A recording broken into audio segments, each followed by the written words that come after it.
say that you're not interested in duplicating what happened in Iraq, but just a few weeks ago you said you think we should have more troops in Iraq right now.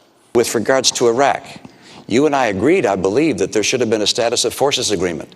Did you? True. Oh, you didn't? You didn't want a status of forces agreement? No, what I would not have done is left 10,000 troops in Iraq that would tie us down. That certainly would not help us in the Middle East. I'm sorry. Look, you actually, there was an effort on the part of the president to have a status of forces agreement, and I concurred in that and said that we should have some number of troops that stayed on. That was something I concurred with. That was your posture. That was my posture as well. You thought it should have been 5,000 troops. I thought it should have been more troops. But you know what? The answer was we got no troops through whatsoever. Mitt Romney insisted that President Obama had favored keeping some number of troops in Iraq beyond the 2011 withdrawal date, which actually was true, and Obama attempted to say that he never favored keeping more troops there because that would have distracted from what else he wanted to do in the Middle East.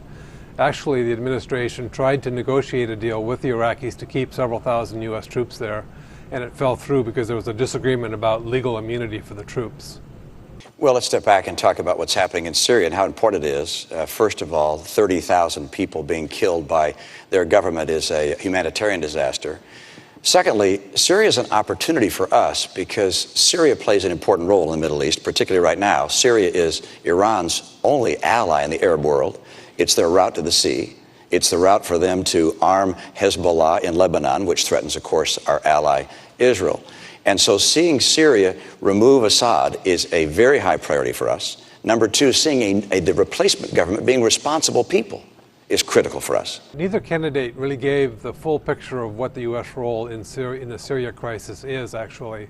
Mitt Romney asserted that President Obama had not asserted U.S. leadership in Syria, and he was right in saying that the U.S. has failed so far to win UN support for international action in Syria. But on the other hand, he did not mention that the U.S. has actually organized international humanitarian aid for the opposition groups and others in Syria.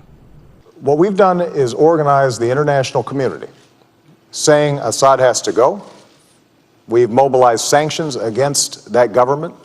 We have made sure that they are isolated. We have provided humanitarian assistance, and we are helping the opposition organize, and we're particularly interested in making sure that we're mobilizing the moderate forces inside of Syria. President Obama was correct in saying that that the U.S. has made a lot of progress in recent months in trying to organize political opposition and in providing humanitarian aid.